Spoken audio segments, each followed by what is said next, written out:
Desire is a living force used with understanding.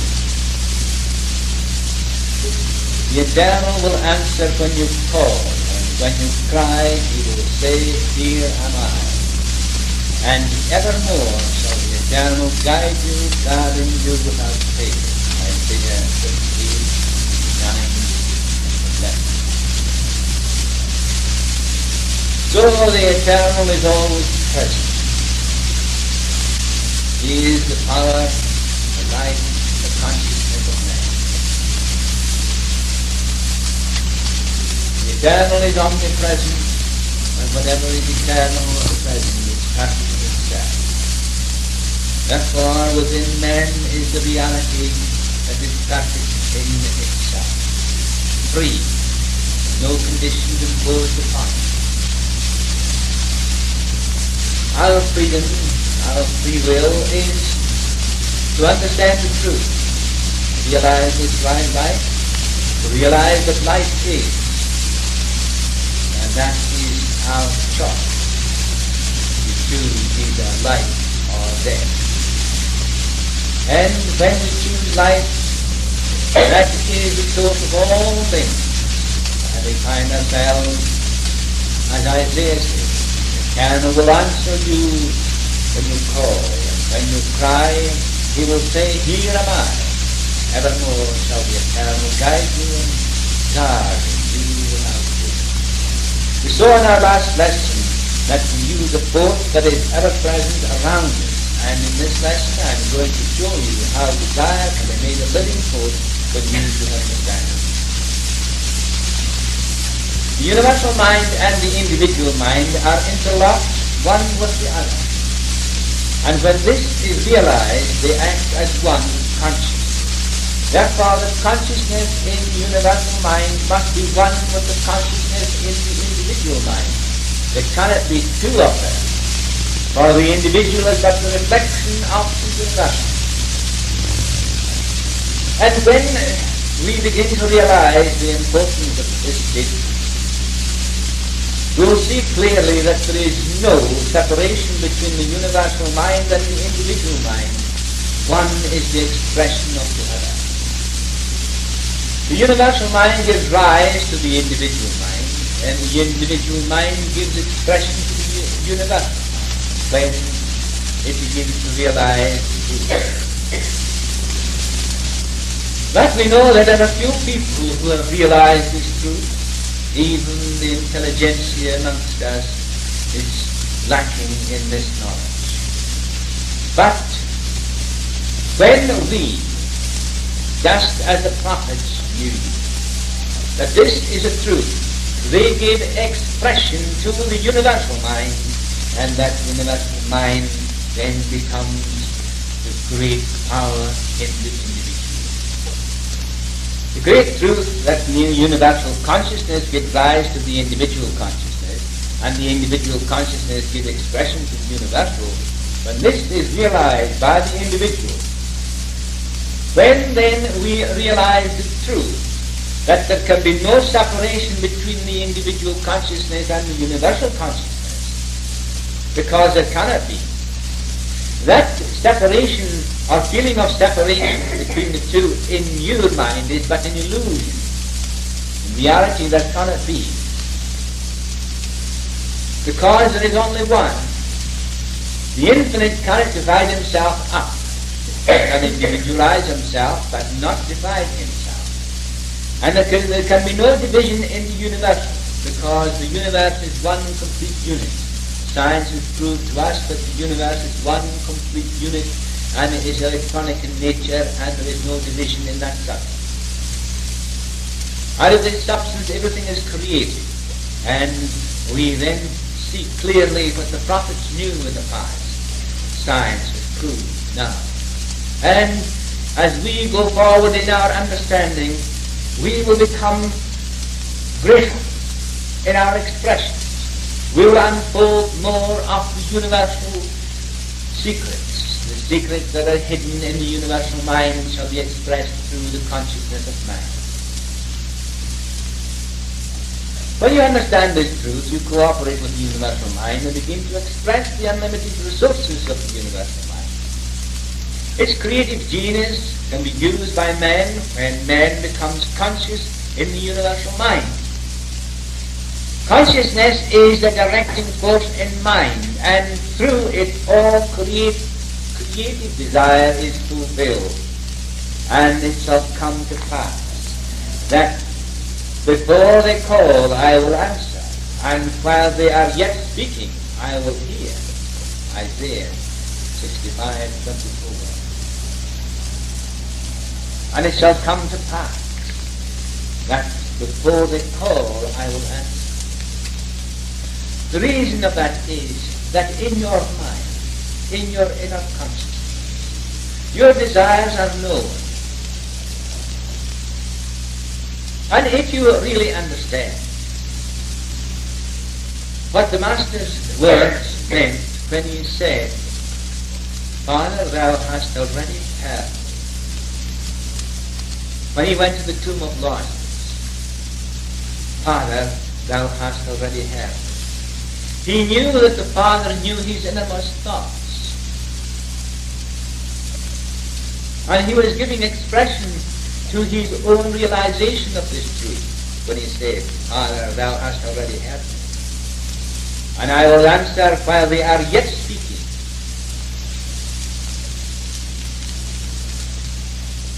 I will hear. Isaiah 65:4. Now desire is a mental current laden with power set in motion by your conscious awareness of the thing desired. Yet few people have understood the action of this wonderful power invested in man. Whatever the consciousness is aware of, so it is to the consciousness, so it is produced. That if your consciousness exists in your mind, in the relative, you have two images. The thing you desire and the lacking of that thing you desire. Therefore, your consciousness is aware of two images in the mind. Which image is the strongest? The one that you fear most. And that which you fear most, you lack. That's when you know the truth that the consciousness must be aware of something. So the Master said these words, whatsoever you desire when you pray, believe you have received it and you shall have it. With this knowledge, we are no longer controlled by desire. For when desire takes control, the individual is often the victim and slave to his own desire. Desire can become an object of the mind.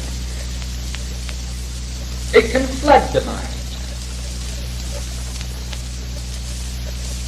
It can overwhelm the consciousness because the consciousness is not aware of itself. And the consciousness can become caught up in the desire, and it can be lost in the desire. Therefore the desire controls it. Just like the individual when he suffers from some particular trouble. He's caught up in his... The body talks to the mind. The mind doesn't talk to the body now, but the body talks back to the mind.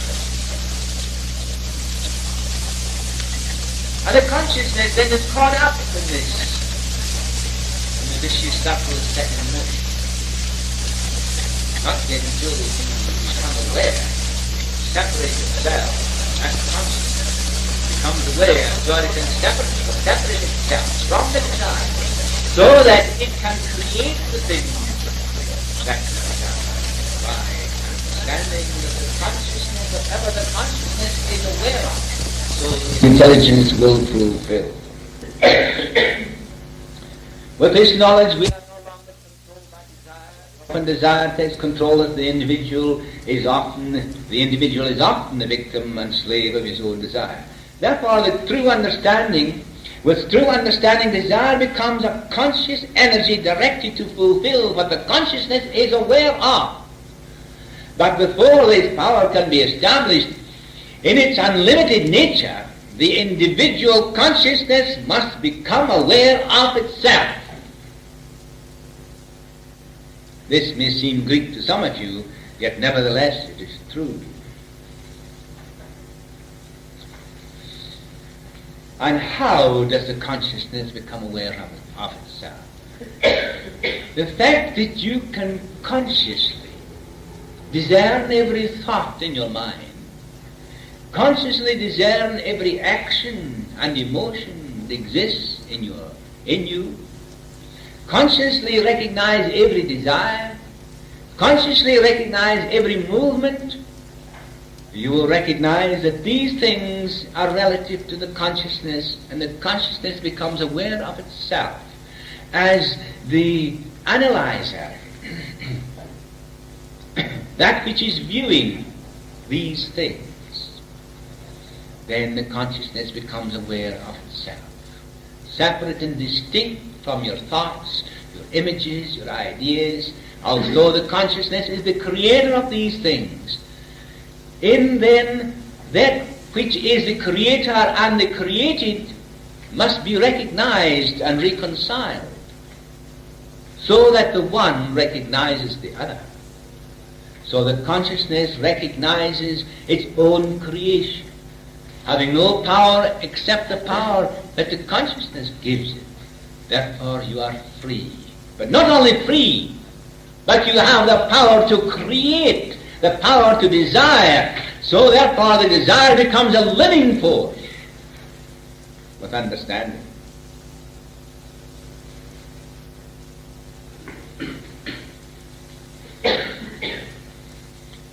Through carefully selected exercises, the adept is directed to dwell upon his own consciousness until such time as he becomes aware. This is not so difficult to do if you will take the trouble to cleanse the mind by discerning all the movements therein, and at the same time becoming aware of yourself doing it. A master can produce a picture before your eyes by concentrating on the object he wants you to see. But this takes years of patient practice. I do not intend to burden you with the ways and means of how it is done. Yet, in fact, you do this daily yourselves in a minor way, unconsciously, by the power of your desired thought. The only difference is in the degree of awareness and the understanding of the application in the process of desire. So in this realization of the power of desire thought, you are creating a picture.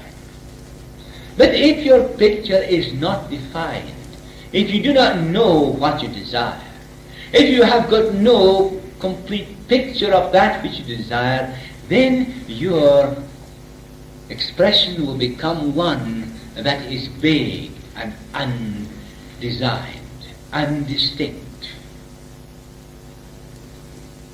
But if you know what you want, then your thought desire becomes the force that works,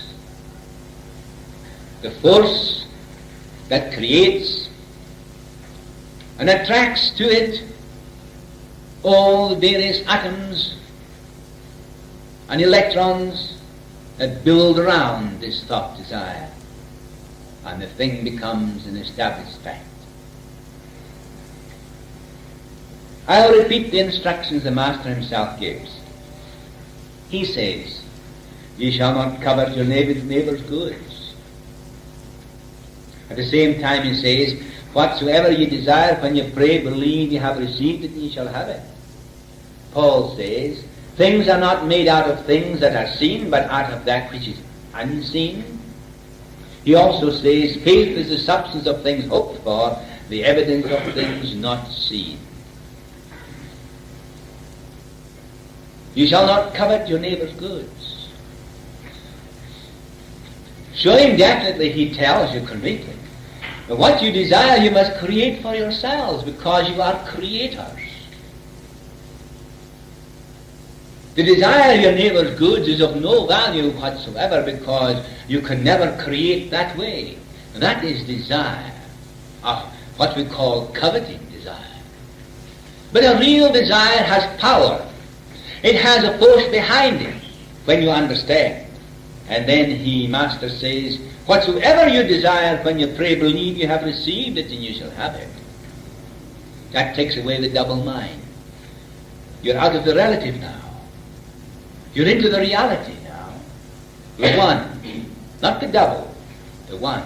I have received it. I have it. Why? Because the Master knew perfectly well that all concentrated thought by a consciousness that is aware of itself produces that thing.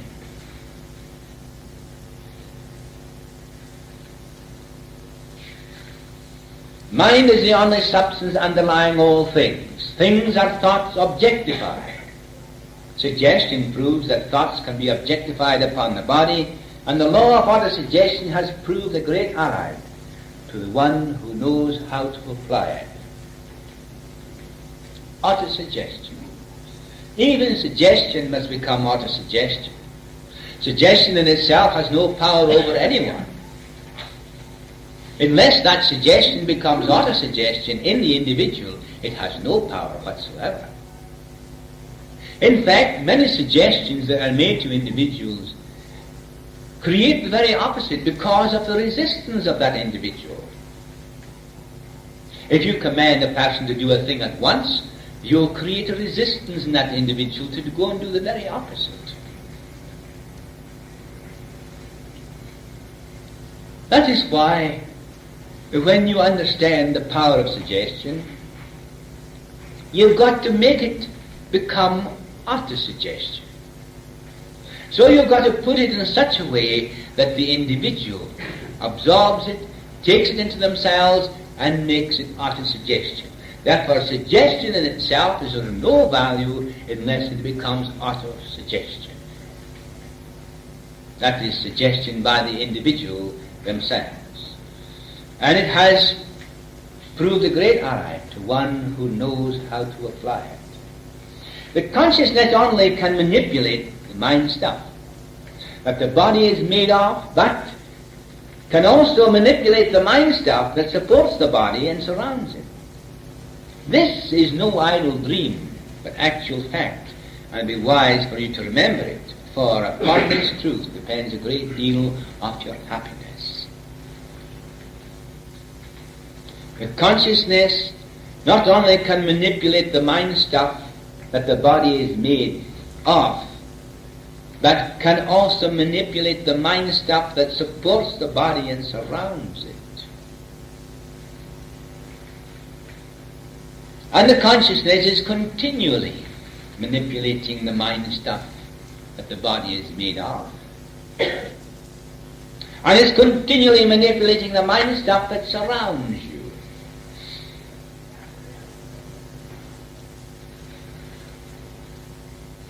Let me show you the state of the average mind when asking for something. When you create in your mind an image of any particular thing that you desire, you have the image of yourself having and the image of yourself not having. The image of yourself lacking and the image of yourself possessing.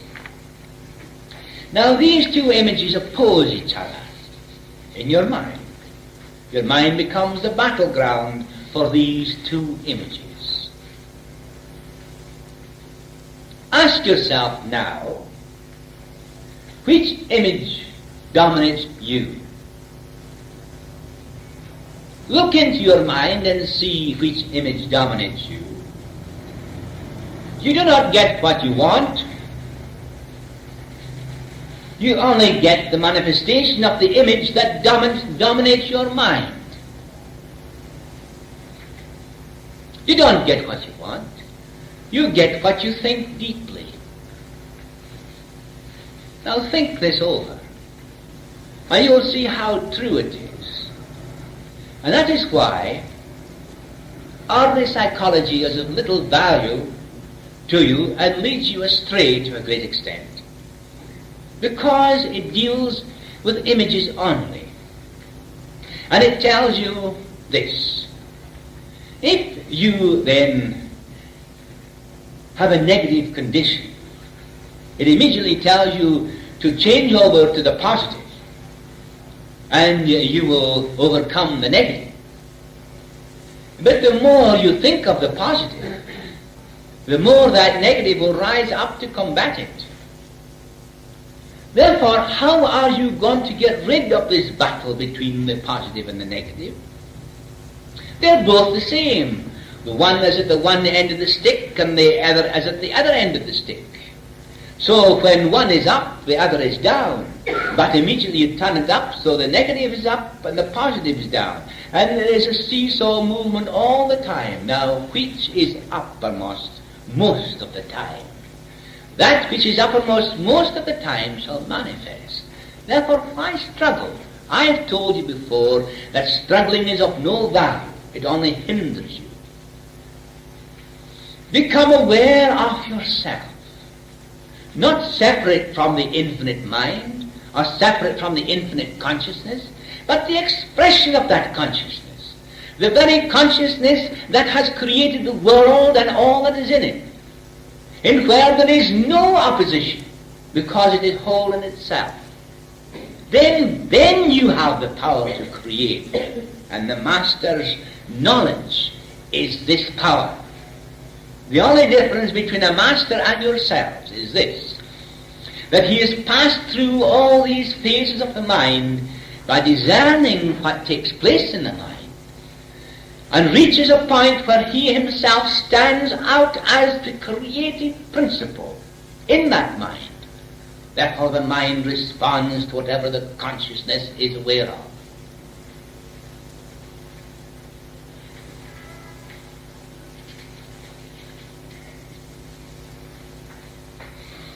You will say to yourself, how stupid of me. Why did I not see this before? Yes, that is the cry of most people, yet they go on repeating the error even after they have seen it. This is truly ignorance. You have not yet fully realized the importance of practicing a method that will ensure success. So we see that if you see clearly that it is the manifestation of the image that dominates your mind, and this is an infallible law of the working of the mind. Whatever the consciousness is aware of, so does the intelligence fulfill. Only when you have the truth deeply established within you is the fulfillment of what you want. But you must know what you want. It must not be vague and ill-defined. Ye ask and receive not, because you ask amiss. The universal mind is all there is, and all must be in it and of it, because there is nothing outside it. Therefore you desire and create in the universal mind, and the only substance and only that substance can form the image you hold, for there is no other. You cannot get outside the universal mind. You cannot think outside the universal mind. You must exist in the law pertaining to the universal mind. You cannot exist outside God. You must exist in Him, because there is no outside Him. You can't use any other creative power but His, because there is no other. You can't use any substance but His, because there is no other.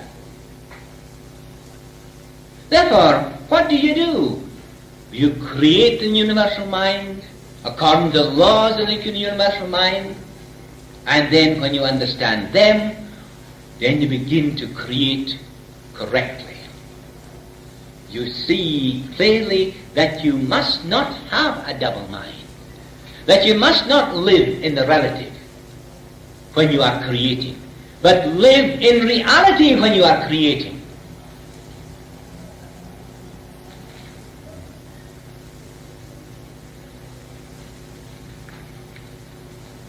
There is a higher law of which I will speak later. That is when the individual has acquired a state of consciousness of the universal life operating in his own individual life, and does not feel the consequences of the fulfillment of that life. He says, "Thy will be done, not mine, O Lord." This is the master of masters. And into this state all must grow. This is the Christ consciousness. It's the Father's will that will be performed. So the Christ, in this way, enters in to the Father. He already knows that he and the Father are one. He submerges his identity. He no longer becomes alone and separate or distinct. He merges his identity in, and he loses his own identity and enters into that beautiful realization of the reality. In Luke 14, I think verse 26, you look it up. In the Eastern text, it says this: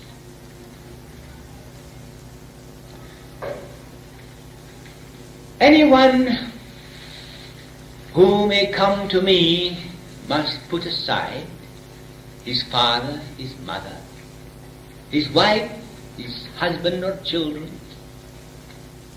and even his own life, before he can become a disciple of mine." Now, when people read that, they say, how strange that the Master would say, you must put aside all these things. In the ordinary text, in Moffat's and in the ordinary text of the Bible, he says, unless you hate not your father and mother. And people are alarmed because they see this hate, that you must hate your father and your mother and your wife and your children and your own life also, before you can become a disciple of mine. But the Master is speaking from the Christ principle. He's showing you that these things are relative things, that these things are external and they live in the relative. The Christ only is the only thing that permeates through mother, son, father, mother, brothers, sisters, and in his own life also.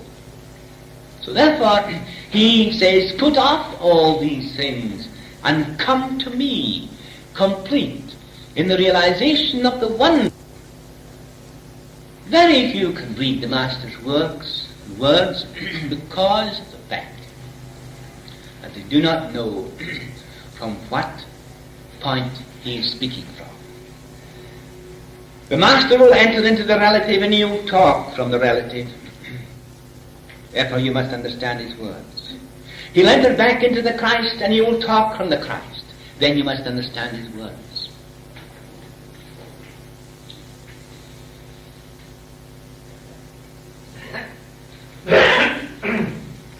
It is impossible to read the Master's words unless you understand from where he is talking from, whether it is from the relative or from the Christ or the real.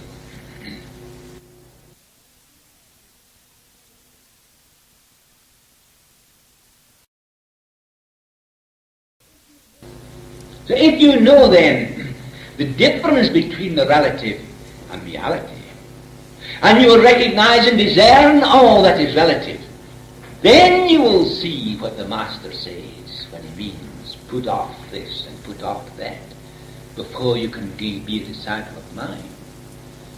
He doesn't say to forsake your husband or your wife or your children or do any of those things, because he tells you honor your father and mother.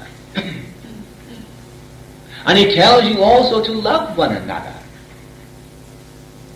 But when he's speaking about certain things from the Christ principles showing that which is relative, he deals with it so drastically that you must tear yourself apart before you can realize that great power that is behind all things, and recognize it as the one living force that exists in your father, your mother, your brethren.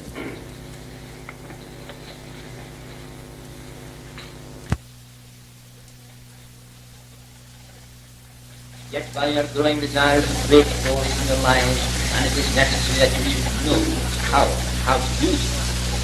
For by its misuse, much damage is done through ignorance of its operation in your mental and material existence. Let me show you how the adept is trained in the manifestation of desire. First of all, it is shown that desire is a conscious energy which he must become aware of, and he must feel within himself the source of this desire. He consciously becomes aware of the universal energy and the light that surrounds him and in which he moves and has his being, and becomes conscious of the power that is behind him. The whole universe, in fact, tends to fulfill what he is aware of, and he knows that this intelligence will work out accurately every detail. He has the completed picture of the completed object in his mind. When the painter goes to the canvas, he sees a scene in front of him. He has the scene completely in his mind, and he begins to put it on canvas. The details are worked in afterwards. So must you be like the artist. You must have the completed picture in your mind, and the intelligence will fill in the details. It is the Father within who does the work. The artist may not be aware of the fact that there is an intelligence working in and through him, outpicturing the details. He may not be aware of this, but he who is aware of this allows this intelligence to express itself without hindrance, by the true recognition. The fact that whatever the consciousness is aware of, the intelligence will do.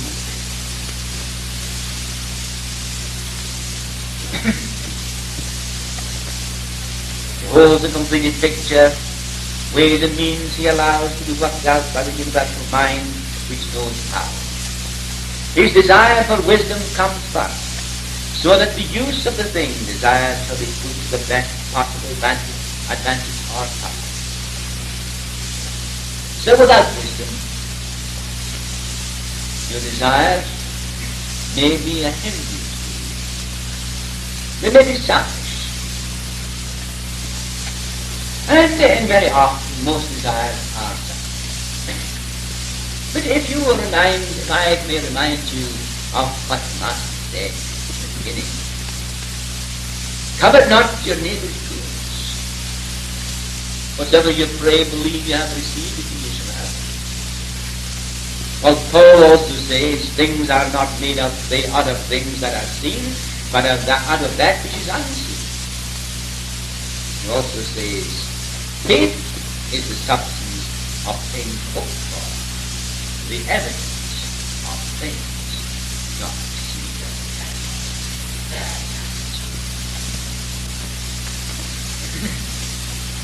The next part in the operation of the law of desire is to take the desire into the inner chamber of the soul. Out of the relative into the inner chamber of the soul, there to dwell upon it. Close the door and never again speak of it except to one who understands. If you release this force in words, written or spoken, you will have dissipated the energy you have stored up. This is why many desires are never fulfilled. you realize one, and I'm sure you have seen it in many cases, where you have not taken the desire into the soul and there closed the door.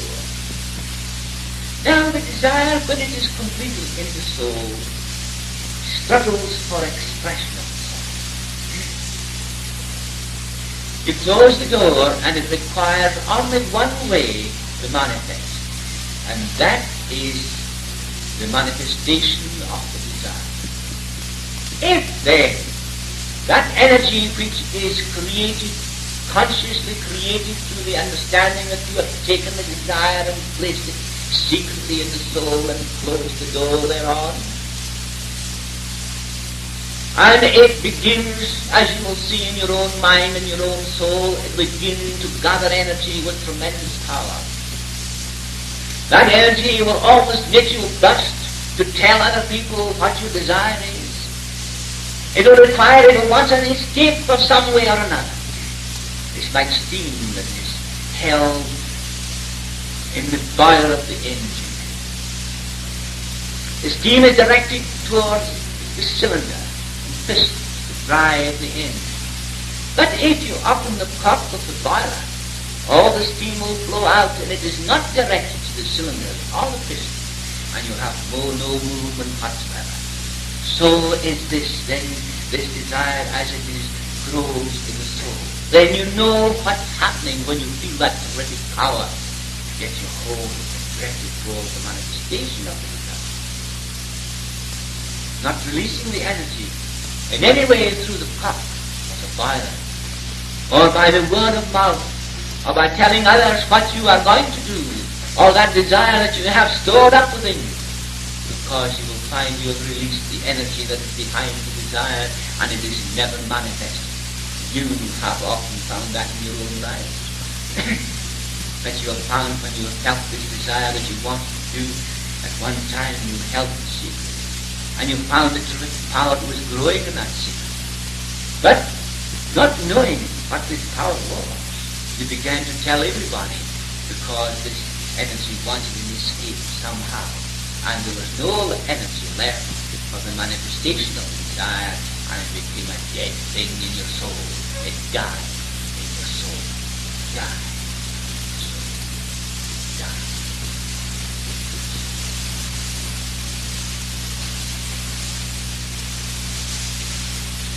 If you release these words and words are spoken, you will dissipate the energy you stored up. That is why many desires are never fulfilled. We are told by the Master, in other words, desire in secret, and God will reveal to us openly the manifestation of our desire. Desire.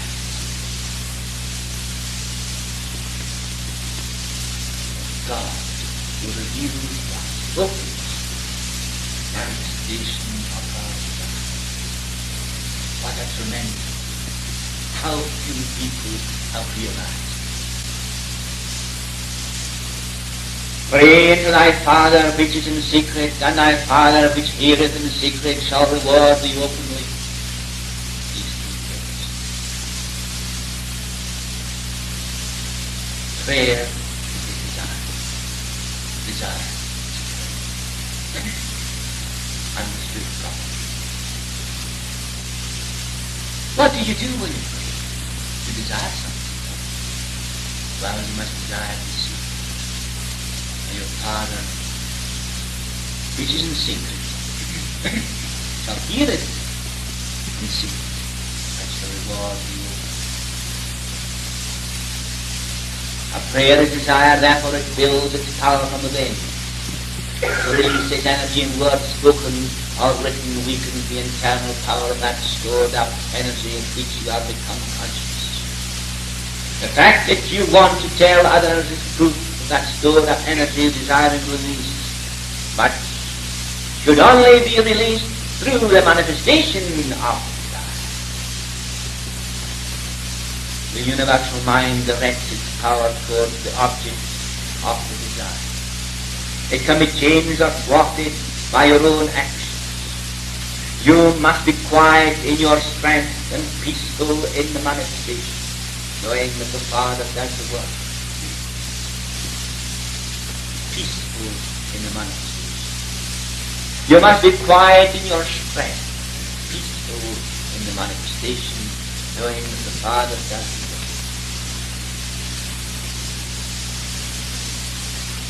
When you know this strength, there is quiet, there's a calm. And when you know the law operating behind desire, you know there is a power to do the work. You don't run all round everywhere and say, look what I have done, look what I have manifested, look at the truth that I have manifested. You know, I manifested the truth. I got this. I sat down the other night, and I thought of so and so and so and so, and this morning it's well. And another person said, I did that too. I was thinking of her too. Fancy that now. Both was thinking of her. She wouldn't want to let the other fellow know that she was any better than the other. But then another one will come along and they will say, I proved God in my life because, I wanted something and I got it. Because what I manifested? I manifested Mordecai. I manifested this. I manifested that. I manifested all those sort of things. How beautiful. So, you know the truth. Look at them and see how much truth there is. Therefore, you must be quiet in your strength and peaceful in your manifestation, knowing that the Father does the work. This desire becomes a living force when used with understanding. Jesus said these words, Father, thou hast already prepared what thou art, and a peace and a understanding. Father, thou hast already prepared. Can you, in the quietness of your strength, and in your desire, say that with conviction? You will, if you follow out the instructions given in this lesson with regard to that. Let me sum up this very important subject for you in this minute. When you become aware of your oneness with the universal consciousness, it operates automatically. Automatically. You create an image in your mind, and through your sustained imagination, the form is created. This work first is done in the inner realm, and sooner it will manifest in the outer. Mind has become inferior.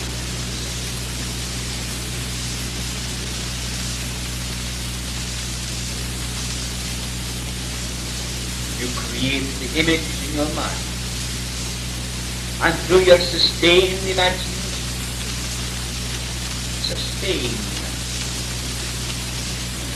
form is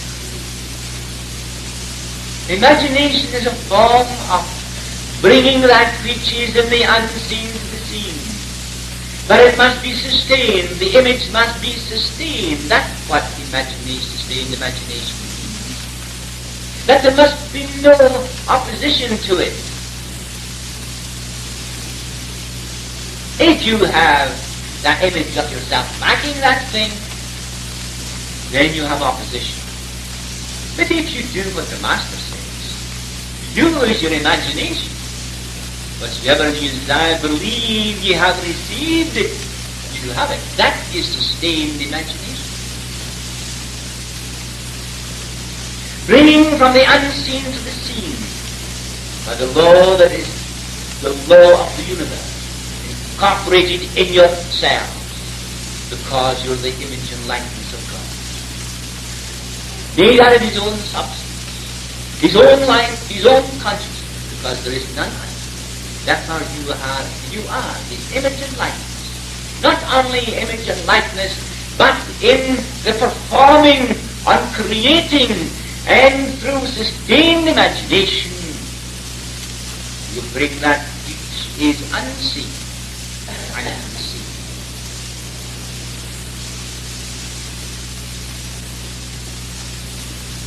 Remember that the same life is manifesting, consciousness is manifesting through everything.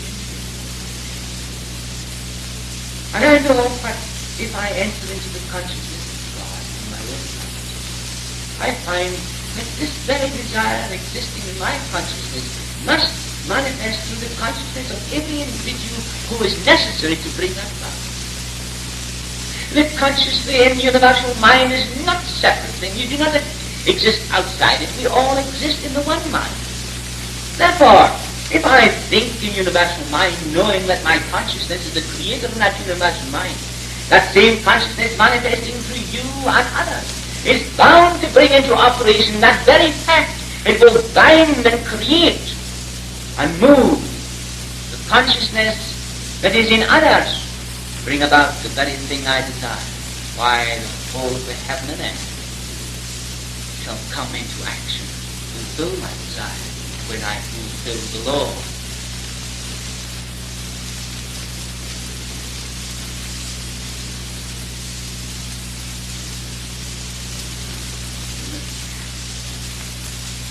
It is in the universal mind that you are really creating. Seeing is a sense we use in seeing things that are already formed. But true desire is seeing something that has not yet come into form. When we understand the means through which it will come into form, then there is no frustration. But when we know, when we understand the means through which it will come into form, then there is no frustration. When we know what we are doing, we get good results. When we do not know what we are doing, we get haphazard results. Why? Because it's not defined in the one place. You have no sustained imagination of the second. And the third and all-important part is that you are not aware that the consciousness in you is the consciousness of God. And that consciousness is the creative power in the universe. And if the whole universal mind will come into operation to fulfill what that consciousness is. Father, thou hast already helped. Father, thou hast already helped. Do you understand what Father means? When Jesus spoke to the Father, do you understand what he meant? When he said, Father, thou hast already helped. He meant the totality of all things heard them. The universe heard him. And he called upon the universe to fulfill the law because he knew it. And the universe could not fail to do so because the Creator himself inaugurated that law when he created the heavens. All that is.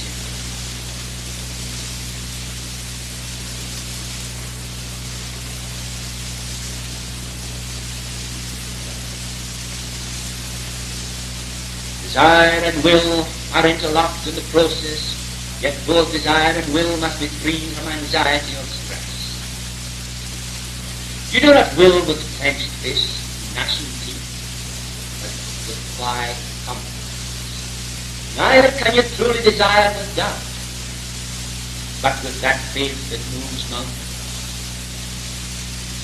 Whatsoever you desire, when you pray, believe you have received it, then you shall have it.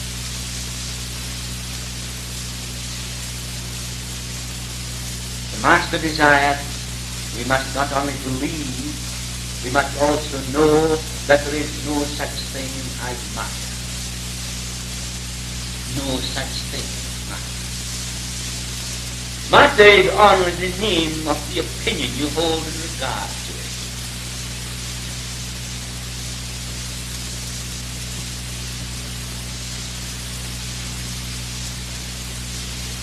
Matter separated from energy does not exist.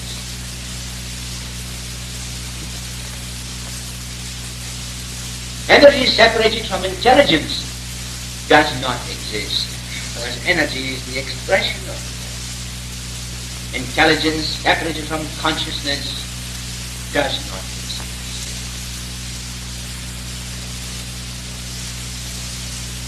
Consciousness must be aware of these, otherwise none exists. Unless your consciousness becomes aware of the intelligence, your consciousness becomes aware of the energy, the consciousness becomes aware of the form or the desire, nothing exists. Because consciousness is the ruling factor and envelops all things. All exists in the consciousness of God. All exists in your consciousness also. You are the image and likeness of the Creator. In miniature, you have everything. The life of God, the substance, the power to create. You have not yet become fully aware.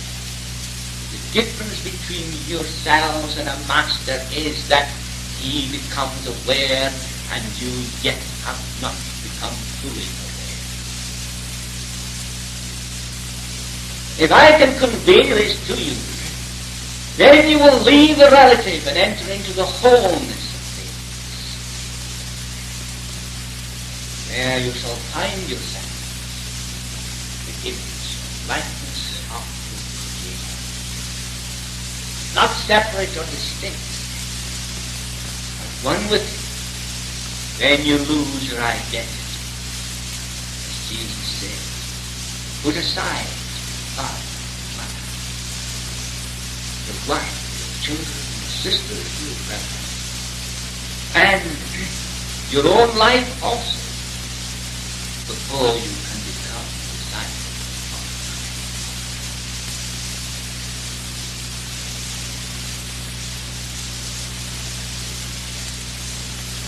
That is speaking from Christ, not from the relative, but from Christ. But when he says, love ye one another, he's speaking from the relative.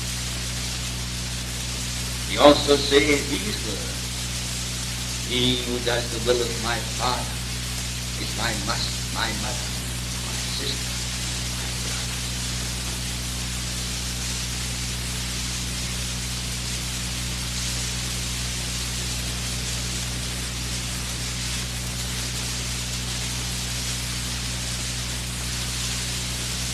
Consciousness must be aware of these, otherwise none exist. For all must be known in the consciousness to be known at all. This is the law.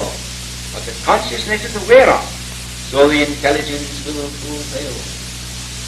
The great mass struggle is but the effect of individual inner struggles in ignorance of the great truth that desire is a living force and must be used with understanding.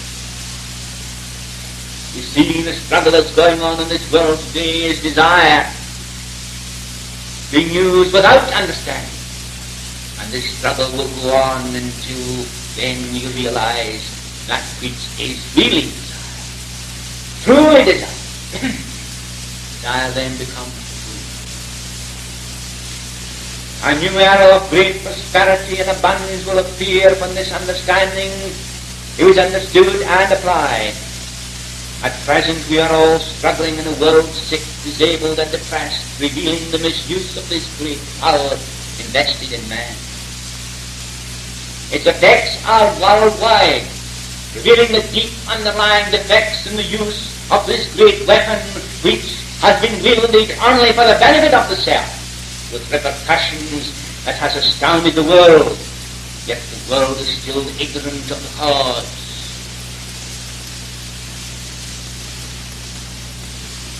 See then what ignorance of desire will do to the world before very long. Is it not necessary then that you should understand this great and mighty thing, the power of desire, with understanding?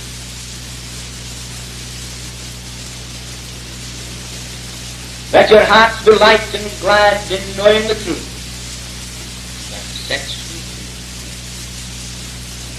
Benedict. O divine Alchemist, thou hast formed all things by the power of hot desire. Teach me to desire in thee, so that thy great alchemizing power be manifested in my life. And out of every seed of my activity shall grow some good. Thus thou shalt reveal thy magic to all who desire in thee. May all selfish ambitions be transformed into noble aspirations. Teach one to desire thy abode fast. There to transform the flock of dark ignorance into the golden fertile growth of wisdom and truth. O divine knowledge, then my desire will become thy living force, manifesting thy will be done on earth as